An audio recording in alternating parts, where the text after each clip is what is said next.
Awesome. Thank you. And then we will get started. We are learning about how to raise financially literate children. And we are entitling this From Piggy Bank to Dividends: How to Raise Financially Literate Children. And I say to you that I am actually started writing this book already because I believe that our children need these resources. This will be a set, the parent's book and the child's book. And the parent book will have activities that the parent can do with their child or children. And the child's book will have different ages. Like I presented to you, we begin to teach children financial literacy from the age of 3. So the first group is 3 to 6 years old, and they need to learn how to raise financially. I mean, parents need to know how to raise financially literate children at that age, at 3 years old. And this is where we introduce the idea about money, coins, and bills, and counting money, and the concept of money. And the principle is that money is earned by working hard. Money is a medium of exchange, right? So this will be age appropriate. So there will be books for each age group, with the first one being 6 to 7. Sorry, I said 3 to 6, 3 to 6. And then 6 to 9 is the second group, wherein we introduce saving and giving and tithing. And then that's when we use the 3-jar system. We can increase the number of jars based on the subject we want to with content we want to teach them. So the parent's guide will be the same, and it will have the parent's guide will have all the age groups, but the child's book will be appropriate to the age, and for obvious reasons. Right. And then in the stage number 2, or group number 2, which is 6 to 9, this is where we are introducing, like I said, saving and giving. Right. And the giving there also involves returning a faithful tithe. We don't give a tithe. We don't pay a tithe. The correct biblical term that we even need to teach our children is we don't give, right? We don't pay, but we return. We return to God. Why? Because remember what we said. Everything else, everything that we have comes from God. So we never give God. We are returning to God, because everything is actually it's God who gives us. When we return the tithe, we are returning what belongs to Him, because He demands it. He says, of everything that I've given you, the 10th is mine, although I own everything, but the 10th is mine. I don't want you to use it. Therefore, return it to me. That's even what the Bible says. It doesn't say give. We can give our offerings. We can give donations. But when it comes to tithing, we are returning. So we use that correct term when we need to use it when we are teaching our children. Right. And then we also teach spending wisely, balancing between saving and spending, so that the child at the age of 6 to 9, they need to know that there's money that we need to use to pay our bills, right? But there's also money to be saved. And there's also money to be given to the less fortunate. And then there's also money to be returned to God. And we also need to teach them that we don't just return money. We return everything that we get from God, including our time. We're returning time to God. And how we do that, there'll be activities in the children's books. Right. And then the third group or age group is between 10 and 12. Right. Which we are now teaching our children how to budget, budgeting and financial planning. So in this child's book, there will be activities that the children need to do. Not one, not two, not three, several activities that train them at that age-appropriate activities on how to teach, how to create a budget, how to create a financial plan, an individual financial plan, right? Using their own allowances and using their own small earnings, and also encouraging them to work for money, not just giving them money, no, working for money, showing them that the things like food, they don't have to work for it. That's the duty of the parents to provide food, shelter. They don't pay for rent because that's the duty of the child, of the parent. And you need to tell them that and show them so that they know that we're not just living here for free. There is money to be paid for everything that we say. So we tell them, hey, for food, we as parents, it's our responsibility to pay. Why do they have to know? They need to know so that they don't take you for granted. Children, there are some children who we meet them in colleges where they are very entitled because they were never told that the house they lived in was paid for, sweated for. No, nobody told them. And we believe that they should know.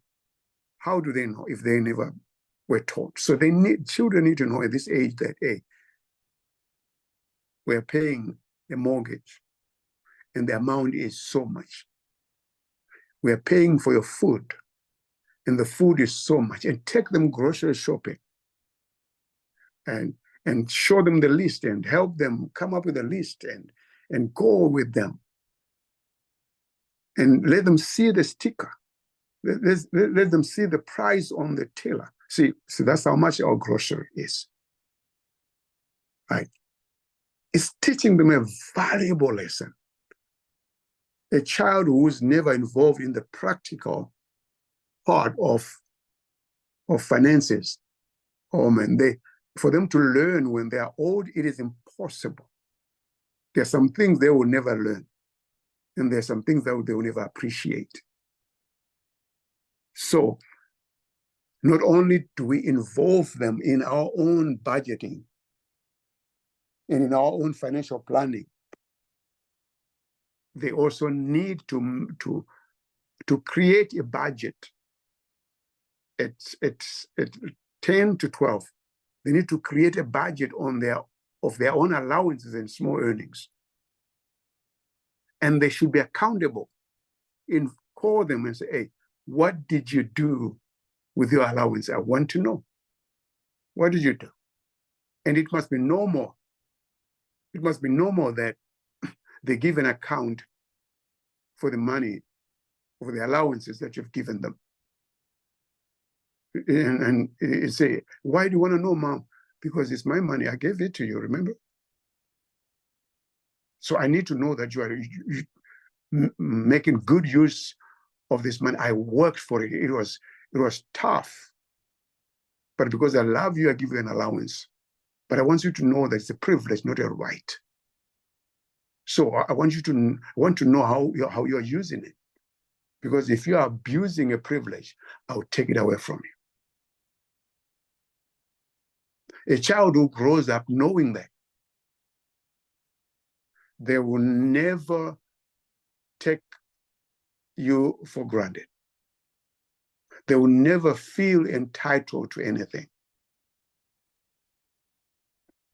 Children, they need that practical involvement of the parent, and they also need to be involved in the financial planning and budgeting of the family. Right? How did you spend the money? I want to know how. What did you do with it? You see, that's why kids end up using the money that you give them to buy drugs and other things when they're a little older, because they know that you never check on them. If we don't check on them, then they feel vindicated to do whatever they want with the money. But if they know that mom needs receipts, mom needs an account, I need to explain what I did with the money and how. There was a parent last year, who asked me to speak to their teenager, a young girl. The mother found in a school bag, she found some things that disturbed her greatly. If I was that parent, oh man, I don't know what would have happened. The things she found in her teenager's bag, school bag, things that you would never want to see them. And when she was confronted by the teacher, because the teacher saw the things in the bag, and she called and said, tell me, what is this? Only to discover that all but one of all the girls in that class, they had these things. And guess they were buying with their own allowances from their parents, all but one. And then when they asked this one why she did not participate in this, she said, my mother would have killed me. She would have known before I even got home, because she checks. She has a debit card, and their mother checks how she uses. She doesn't just give money. She checks. She asks for why. What did you do? And why did you do that with that money? It's a privilege. I'm taking this privilege away from you. Right. So that is what should happen beginning at the age of 10. That age group, 10 to 12. And then the fourth group is age 13 to 15, where we introduce seriously the idea of work and earning. Not just now small earnings. No. Now here, we are talking of real jobs, like babysitting, like lawn mowing. And we talked about that not only not only now are you given allowances, but the allowances that you are giving them not just a free allowance. It's now a paid thing. They have to do some work in order to get money. Right? They have to do some work, and not just any kind of work. The work must be very well done. Right? So if they cut corners, you cut the allowance. Right? If they take shortcuts and they don't do the work well, you also cut the allowance. A child needs to know that if they don't invest the necessary time and effort, they don't get a full paycheck. It's teaching them valuable lessons that they will apply in the future. My own mother, I don't know where she got this wisdom, but I knew that growing up, if I'm given an assignment to do, if I'm given work to do, and I do the work haphazardly, if the work is not done according to excellence, number one, I will have to redo it. She will consider it not done. There is no negotiation, there's no conversation. As soon as she knows that this work is shoddy, is half done, she'll just say, hey, please redo this work. If it's work in the home, it doesn't matter if you had slept for 4 hours, you're going to wake up. It doesn't matter. She doesn't wait until tomorrow. I remember there were times she came close to midnight and we had been sleeping for like 3-4 hours. And she would just work. And she won't be shouting at you or yelling at you. She would just say, hey, wake up, wake up. Oh, what happened, Mom? She said, hey, remember I gave you an assignment to do A, B, C, D. I said, yes. I just looked at it and that work was not done excellently. This was not done well. Please wake up now and redo it. Thank you. She walks away. If she told you an assignment, she didn't have to repeat it. I mean, this goes even to child discipline. Child discipline. Because the discipline in finances is not different from discipline in general. It's the same. A child needs to know that if daddy says stop, dad doesn't have to raise the voice. If mom said stop, mom does not have to repeat. Mom doesn't have to yell at the top of her voice. If we yell, we are showing them that, hey, my instruction doesn't matter. And the best way to teach children about these things is that they need to know that when whatever mom or dad says, she means it. And it's gonna, if I don't listen the first time, there are gonna be consequences. Right? So, including the value of work. If mom says, hey, I'm no longer given free allowances.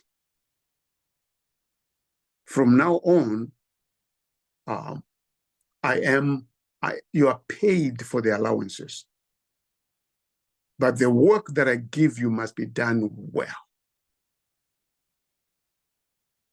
We are training them to be responsible citizens and responsible parents of our grandchildren. A job at the age of 3, 4, 5, 6, children are learning instructions, and they should learn them, that once an instruction is given, it has to be followed. There's no repetition, or else there are consequences. Now here we are talking about 13 to 15 years old. Oh man, that is done already and solidified. So now we are encouraging them to start small jobs. And we say that this is the time now to teach them the difference between needs and wants, and ask them to use the correct term. Mom, I need a game. No, you don't need a game. You want a game. If you come to me saying I need it, and the next word is not a need, then you're not going to get it. Teach them how to differentiate between a need and a want. Tell them, give an exercise, sit down with them and say, hey, a need is something you cannot do without. You need air, because you cannot do without air. You need food, you need clothing. You cannot go out there naked. But you don't need Jordans. You don't need expensive sneakers. You don't need all these things that brand names. You don't need them. You want them.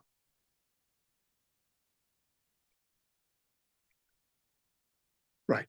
So the principle here is the value of work. You can read 2 Thessalonians chapter 3, verse 10, 2 Thessalonians chapter 3, verse 10, and Deuteronomy chapter 8, verse 18. They teach that money is a blessing from God. So we value work. Right. And then this is where you teach them about taxing and saving. You continue teaching them about saving and giving and tithing and managing money. Whatever they've learned in the prior age groups must continue to happen while you are adding more responsibility to them. Tax. They need to know that from the income that we earn, we pay taxes, and it's the right thing to do. Never complain to your children about taxing or taxation. It is the right thing to do. The Bible says that give to Caesar what belongs to Caesar, and give to God what belongs to God. Jesus paid taxes. Our Christianity does not exclude us from paying taxes. Actually, we should be the ones who are paying it happily. Whether tax is higher or too high or too low, that's another conversation. But we need to do it joyfully. And we need to show that to children, that, hey, we pay taxes, and this is what our tax does. Paves the roads. It build hospitals. Take care of the old people. And so on and so on. So that they actually realize what they're doing, actually, they're making a difference. And then the final age group, the 16 to 18. These are older teens. Now, you're beginning to hand over the management of accounts to them.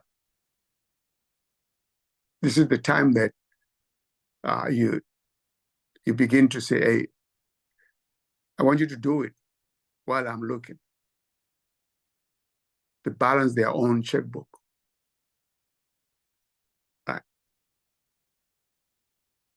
If there is need for them to have a debit card, they should know how to use it. If there's need for them having a credit card, They need to know how to use it responsibly. Then you discuss with them the danger of debt. That the borrower is always slave to the lender. And that there's need for financial independence. You show them the right way to use a credit card. Credit card is not an income. It's not a source of income. It's a facility. If you use it well, it's a facility where you bring down the balance to zero at the end of every month. Right? It's not a source of income. Now, also now teaching them the difference between buying things on credit and saving for larger items. Teaching them to avoid impulsive buying or impulsive spending. Now, I want to talk today, the rest of the 30 minutes. We want to talk about the challenges that children go through, including us parents as well. We go through some challenges that we need to overcome.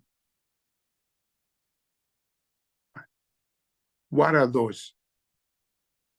What are those challenges? We want to talk about overcoming materialism, consumerism, and entitlement in kids,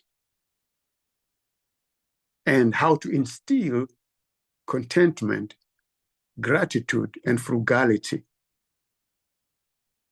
Imagine we're teaching them these things to kids, the same age groups that we took, the same 5 age groups. How do we overcome, how do we help them overcome materialism and consumerism and entitlement before they become adults? Because if we don't, by the time they become adults, it's too late. And our guiding text in that is 1 Timothy chapter 6, verse 6. 1 Timothy chapter 6, verse 6. And the Bible says, but godliness with contentment is great gain, is great profit. Godliness with contentment is great gain. Now, let's do some definitions. What is materialism? Because we're saying that we have to counteract, we have to overcome materialism, consumerism, and entitlement. I mean, if we are able, any parent who does this intentionally, and they're able to help their children while they're still young to counteract materialism and consumerism and entitlement, you have set your children for success, guaranteed. So let's listen attentively. What is materialism? And I think I speak for many here that even us as adults, we need to learn these things. Because some of us have had to learn at a very late age. So what is materialism? Materialism is when you think that having lots of toys and gadgets and clothes and bling and all these things is the most important thing in life. And you believe that the role of money, the purpose of money is to buy things. to buy more stuff. And we believe that once we buy more stuff, we become happier. That is materialism. When we think that having lots of gadgets, of toys, and giving our children the latest kind of toy, and buying for ourselves the latest kind of toys and gadgets and the latest clothing and the latest this and that. We believe that is the most important thing about life, having things. And also believing that the purpose of money is to buy things, more stuff, because more stuff will make us happier. Now, how do you know that my child is affected or has embraced materialism? When they feel upset because their friends have the newest video game, the newest cell phone, the newest sneakers. And then they come home unhappy, and they begin to make demands to you as a parent or as an auntie or as a grandmother. And I'm not happy, and I'm upset because everybody else in school has this and this and this. I'm the only one who does not have. And we feel guilty that our child does not have. It's a sign that that child, at whatever age they have embraced materialism, it's time to knock them off of it by education, but also by taking away things from them, realizing that they can be happy without things, that our happiness is not determined by things. Right? Or a child comes to you and say, I need more shoes, more clothes, although they have several of these things, but they just want more, because probably they are saying to you, I'm tired of wearing the same things at school. Everyone else is changing more. Sometimes they just wear one shoe once in a year or in a month. But for me, I only have 2 pairs or 1 pair. Therefore, it's a sign that a child has embraced materialism, and it's time to do something about it. We are not called to become our children's friends. We are called to become our children's parents. And a child should never demand a want. If they demand a want, then the right thing to do is to actually deprive them of it. Don't feed the beast. It will kill you later. Once a child asks frequently about a want, then the correct way to respond to it is actually to deprive them. Even if you are thinking about buying it for them, then that's it. Because you never want a child to embrace materialism. So we said materialism is when a child or an adult thinks that having more gadgets and more toys and more clothes and more stuff is the right thing to do, because more stuff makes us happier. And they believe that the purpose of money is to buy more stuff. So whenever they get more money, they buy more stuff. Right. Number two is consumerism. We talked about materialism, but we're now talking of consumerism. There's very slight differences, but the differences are very important. Consumerism it comes from the word consume. Consume. Consumerism is when you or a child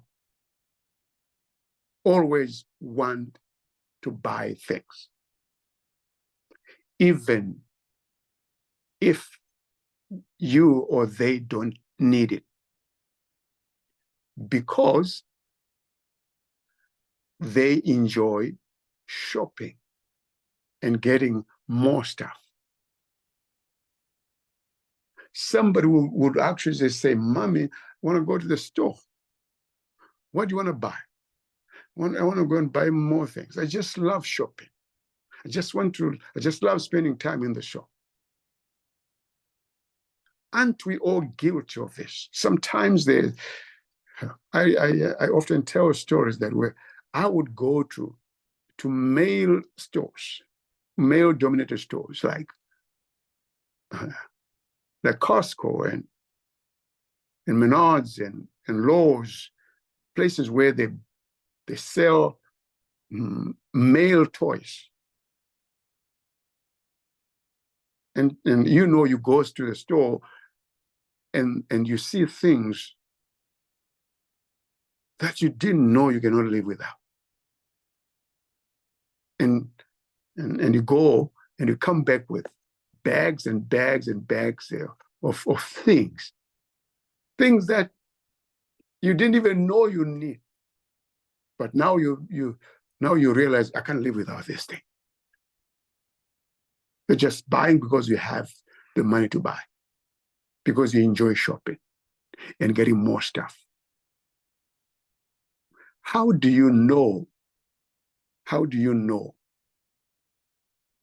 that a child or an adult is bought into consumerism?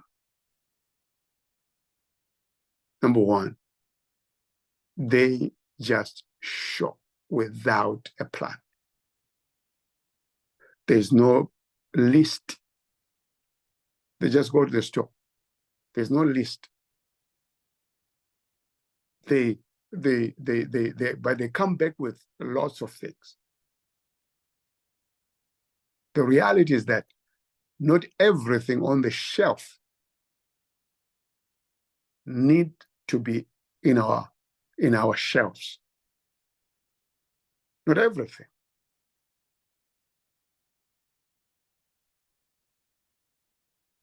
So, how do you know that somebody has bought into consumerism? As we said, they just want to shop. But number two, whenever they see an advert on TV, they want to buy that thing. I mean, they love adverts that are advertising new things. Hey, mommy, look at that. Look at that. Can you buy me that? No, we don't just buy things because it's being advertised. Adverts create FOMO, fear of missing out. It's a psychological gimmick to make you believe that if I don't buy that thing, I'm missing out. But what we need to teach our children is that, no, if we buy that thing, we are getting broke. We are okay without it. It is, before it was advertised, we didn't even know about it. And we're not just going to buy it because it's available.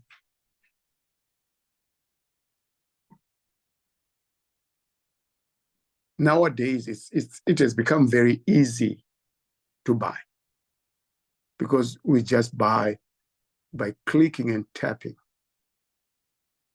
And before you realize there are boxes and boxes of items filling our houses with things that we don't need, with things that we can do without, simply because we love shopping and we fear missing out. So train your children not to respond to adverts. Train them, teach them. We don't just buy things because they are being advertised. The question is, we buy things that we need, not whose needs have been created by an advert. So we go to the store with a list of things that we need to buy. If it's not on the list, it's not coming home. So you sit down with the children. Hey, what are we going to buy? This and this and this and this and this and this and that. Okay, here's the list. Okay, now let's go. Ladies and gentlemen, even if you find something there, you believe, man, this thing here, I should have put it on the list. But in order to train your children, in order to train our children, we have to act as if we don't even need it. Say, hey, we said we will only buy things that are on the list. So we're going to buy things on the list. And you will see a child say, Mom, look at this. What about this? Is it on the list? No. Then go and put it back. Imagine doing that to a 3-year-old, 4-year-old. By the time they reach 10, it has been instilled in their values that we don't just buy things that we find in the store, or we don't just buy things that are being advertised. We only buy things that we have planned to buy, and they are on the list, and we need them.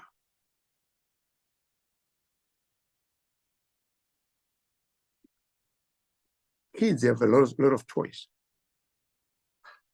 Now, what are we doing with the toys that are filling basket and under desk and under beds? Right. We need to ask children to do that on a monthly basis. Identify toys that you no longer need. Gather them together. What are we going to do to them? There is a child somewhere who is dying for this toy.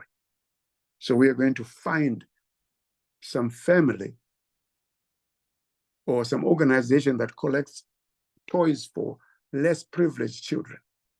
We teach those children at early age that we don't hoard stuff in the house.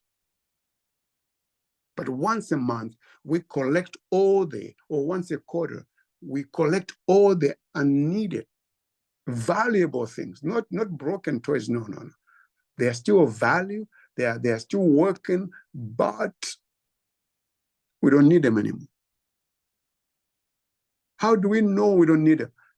You have never used it in the last month. It's just been lying there. Okay, it's time to gather them, put them in the box, and then let's go to a community service or to a family that you've identified, or families that you've identified, and together go and give. At first, the child may cry, but that's okay. You're teaching them not to have an emotional attachment to things. Please underline that. We need to train them not to have emotional attachments to things by letting go. Even the thing that was so valuable to them, they no longer need it, but it's still of value. Let's give it away. You're teaching them that we don't just give away things that are not valuable. We give away things that are valuable, but we no longer need them. What that does is that it creates space in the house. There are houses you go where there are toys everywhere. You can't even step anywhere. There are just toys everywhere. We are training children to hoard stuff.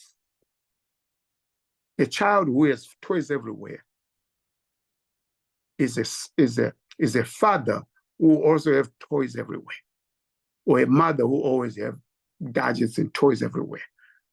You know, we never outgrow toys. They just become bigger.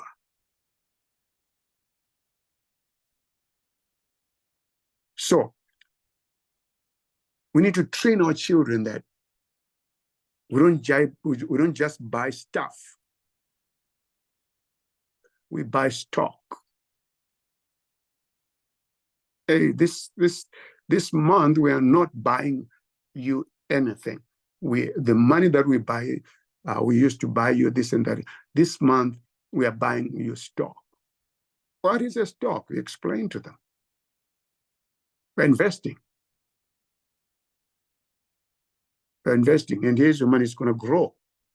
Your money is going to produce more money, and you have it when you get 19 years old, or whichever. Yeah, but you're teaching them. Some things we sell. Yeah, this bicycle, you've outgrown it. We're not just going to keep it in the house. It still has value. We're going to sell it. And then we use the money that we get to buy you a bigger bicycle. We may have to add a few dollars, but we are not just going to buy you a new one before we sell this old one. Oh, but I'm gonna have a few weeks without a bicycle. It's okay. You're not gonna die. We're training them for what we call deferment of enjoyment. There are children or even adults who cannot defer anything. They want to buy something now. No, my daughter, my son, you have a bicycle, you have a video console. You want a new one? That's not a problem. Let's sell the old one first. And involve them in the selling. Find somebody who is going to sell this. They sell, and then they say, okay, how much did we get? What's the value? Let's go on the internet and see what the value of a 3-year-old this gadget. Because we want a fair market value. You're not just going to sell it for $20 when it's worth $80. Let's find the real one. I want you to help me find out what's the value. Right. Not only that, consumerism says if you buy snacks for them and drinks for them, right, you are saying, hey, these snacks that are purchased for you, let's count them. So it's one a day. So they should last you a month. There was there 30 of them. If you eat all of them in one day, I'm not going to buy new ones. You're going to have to spend an entire month without it. And they'll try you. They'll test you. We have to make them realize their consequences. What it means that, okay, I bought for you snacks for the entire month, last month, and you finished everything in 1 week. So here's what I'm going to do. I'm going to hide everything now. Then you have to come and ask for it. I'm going to lock it, the cupboard. Then they realize, there are consequences to these things. Training them. That just because something it tastes good Doesn't mean that we have to eat all of it today. Tomorrow is coming.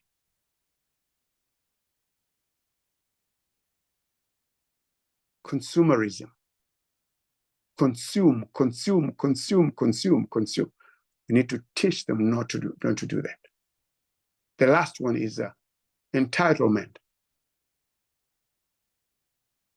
Entitlement is when you think, or the child thinks, that they deserve special things or rewards, even when they haven't earned them or worked for them. It's just, you know what, I'm so cute, I deserve these things. No, you don't. And they expect parents to just buy new iPhones, new expensive tennis shoes. What have you done? Nothing. You were lousy. You did not do any chores. You were just complaining. You did not save any money, but you think you deserve special things. That's entitlement. So children need to know that nobody owes them anything. What have you done to deserve these special things?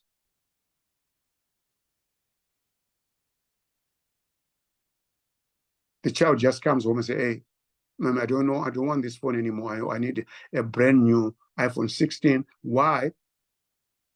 Because I deserve it. And you know, there are some kids who actually say, hey, I did not apply to be born. Yeah. I mean, they'll guilt trip you. I'm not the one who made you poor. Why did you have kids? I'm working with a couple right now. Their 14-year-old son doesn't want to take a bus to school. Oh man, I laughed. I really laughed. They're paying me to help them find ways to make their child go to school by bus.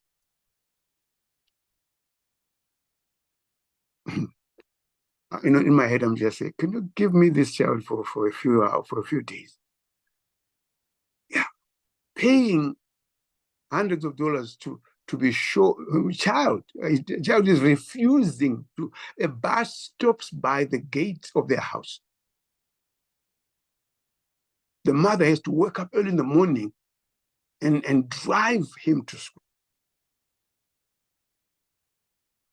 Just because he thinks he doesn't deserve to go by bus. Everybody else can go by bus, not him. Entitlement. And guess what? She's doing it. And I said, tell me, what's the worst thing that can ever happen if you say I don't? And then she said, oh, no, you don't know my son. I said, no, yeah, sure, I don't. That's why I'm asking. What's the worst you can do? He says, oh, you will scream and shout and embarrass me. And then I say, oh, are you going to die of embarrassment? 14-year-old child doesn't want to go on a bus. And I said to her, if that 14-year-old was mine, they would have to go by bus for the rest of their life now. Never.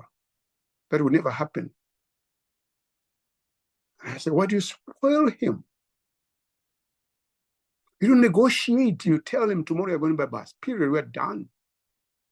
My bedroom is going to be locked and I'll be sleeping. And if you shout and yell and make noise, there are consequences. You throw a tantrum, there are consequences. We withdraw privileges. All of them.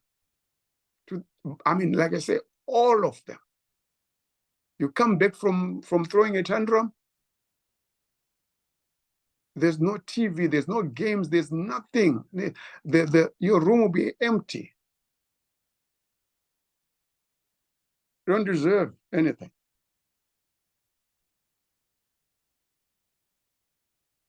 So entitlement begins when the children, when the kids are small. They say they need this. If you take it away from, they throw a tantrum. See a child, a kid, a little kid, throwing themselves on the floor. Oh, they will jump out of there quickly. They'll never do it again. Because they know that if I throw a tantrum and fall down, there are consequences, and the consequences are swift and painful. Right? They'll never do it again. Because if you allow them to throw a tantrum, you're saying, let's respond to this entitlement.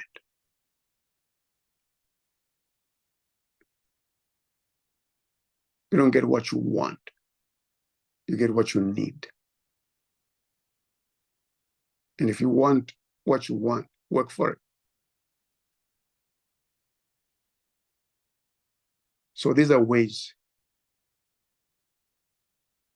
to help our children fight materialism, consumerism, and entitlement. But then next week, we're going to talk more about some other practical ways and activities that you can do with them to overcome the same things: materialism, consumerism, and entitlement. Practical things that you can do with them in the home. And then teaching them to be content. How do we teach them to be content? How do we teach them to be grateful? You know, there are children who cannot say thank you. They always complain. You buy them something and you have sacrificed for it. But because it's not what they wanted, they're complaining. How do you promote gratitude in the child? And then lastly, how do you instill frugality? Being wise with money. How do you teach that? We're going to talk about that next week. May God bless you. I will give you back to Coach Lucy for any questions and comments or remarks. Over to you, Coach Lucy.